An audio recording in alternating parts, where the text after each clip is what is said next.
Well, it copes with 100% force feedback a lot better than I do. The it in question is the RSeat P1, a heavyweight steel sim racing cockpit presented here in fetching orange. Now, I chose that colour thanks to local loyalty, and RSeat kindly sent me this rig for free as a review sample. As always, they've had no input whatsoever on the content of this video. As with anything, there are a few aspects of the P1 that could use some improvement, which I'll get to, but first, the good stuff. This rig is built like a tank. I've long been a proponent of aluminium profile setups due to bad experiences with some of my previous steel tube rigs, and this is a very different beast. In fact, let's put a number on that. 77 kilos for the basic rig alone. That's without the seat, without the monitor stand, and without any of the gear. This isn't thin-walled tubing and some pressed steel parts, no sir. And unsurprisingly, when you put it all together, it is very stable without a hint of flex. So as far as providing a solid and stable platform goes, it's all good news, and it's the same story with the accessories, but more about that later. As for the design, there's some well thought out stuff going on. The pedal deck and seat mount both feature sliders, meaning the rig can accommodate most users, from young adults to those that challenge door frames on a regular basis. I'm 6 foot tall, and there's still a good 6 inches spare on both the seat and the pedal sliders. The wheel deck also has a good range of adjustment vertically and in terms of angle, thanks to the 4 pivot points and multiple holes you can use to move those lower pair of pivot points. And with a SimuCube mount adapter, there's accommodation for some horizontal movement as well, independent of the main wheel deck. As you saw in the intro, once it's all tightened up, it's nice and solid, even with the SimuCube running at its full 25 Newton meters. But do make sure it is properly tightened though, because I didn't. Now, this was entirely my fault. I loosened everything up to get this shot that you saw earlier, and didn't properly tighten everything back up. So, lesson learned. One aspect of the rig that I really do like is how clean the final setup looks. The add-on monitor mount keeps things fairly minimal, and the design of both the chassis and the stand provides some good options for cable management as well. I took advantage of the weight reduction holes in the main chassis to hide cabling the entire length of the rig, allowing my PC to be placed behind the seat.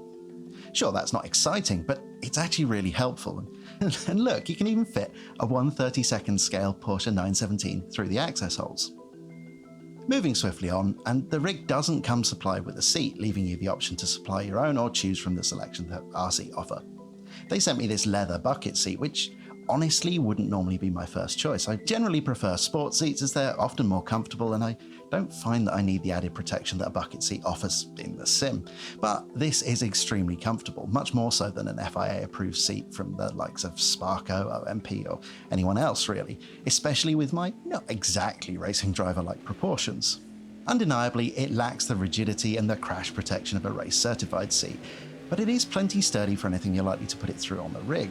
Moreover, there's actually less flex than on my normal choice, the Sparco R100 Sport seat, which is great. I should probably also mention the setup time. This is a rig that comes largely pre-assembled and provided with the necessary tools, so really you only have to attach this pedal deck, seat assembly, along with a few other accessories and things like the monitor mount and shifter arms. All in, I had this up and running within around 3 hours while pausing to film bits, which does take a lot longer than you'd think. Honestly, I think this is probably like a 90-minute to 2-hour job for most people. The downside of it being largely pre-assembled and the battleship-like construction is that the P1 is delivered on a pallet, so that is something to be aware of. You'll need space to take delivery, room to sensibly unbox the rather heavy contents, and an easygoing person to help you move it. The finishing is, for the most part, excellent, with the main chassis powder-coated in a nice matte black that seems impervious to my attacks with light stands. Less so the orange finish, which did chip when I dropped the SimuCube and wheel deck filming that worryingly familiar shot from earlier. Again, user error on my part, and the finish does seem perfectly robust, but not totally idiot-proof. The shifter arm accessory is rather feature-laden, including a raised add-on for those that want to run a handbrake at the same time, and a removable riser as well. I chose to forgo both of these on my build mainly for space reasons, but there is a tiny amount of flex in the shifter arm, likely due to there only being one point of contact with the chassis. Now, it's a small amount of flex, and I don't notice it at all while driving. By way of comparison, there's certainly less flex than there is with the SimLab Evo shifter mount, which I've mentioned on the channel before, which, again, only has one point of contact with the chassis. So for me, it's not something I'd really worry about unless I plan on running a particularly resistive handbrake setup, but, you know, your mileage may vary. There really aren't any deal breakers with the P1, but due to the nature of the design, there may be a couple of factors that make this rig less than ideal for some users. Most notably, the positioning of the wheel mount can get in the way a little bit with some seating positions. When the pedal deck is at its furthest extension, heel-toe braking can get a bit challenging because the wheel mount gets in the way of your knees. But moving the seat further back does combat this, so unless you have extremely long legs and very, very short arms, it's unlikely to be an issue. Moving on, and once again we're talking mass. All in, this rig is north of 100 kilos with all the stuff bolted on, so that's going to have an impact on whether this is appropriate for some users depending on their situation and their living space. And if you live on, say, a third floor apartment, getting out the stairs will definitely be a team effort. Last on my list of gripes is the slightly raw finishing on the underside edge of the tread plate, which doesn't really hold up to the otherwise immaculate finish on the rest of the rig, at least on this example. Now, this is on the underside and it can't be seen when fully assembled. Again, a fairly minor thing, but worth noting. All in all, the P1 is pretty great actually, and as far as tube frame rigs go, I'd be inclined to suggest that it's one of, if not the best that I've used. It's well thought out, solid as the day is long, and at least to my eyes looks pretty sharp. Though if orange isn't your thing, there are other colours available.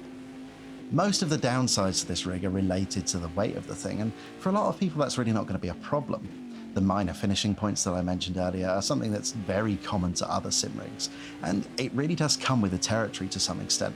I've yet to see a sim rig that's been completely flawless out of the box, or one that will stand up to my assault via SimuCube test. Then there's the value proposition.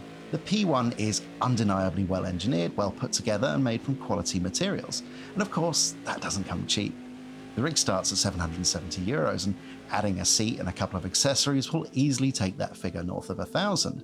But that's very much the same ballpark as the Pro SimRig PSR1 that I use as my main rig and the SimLab P1X.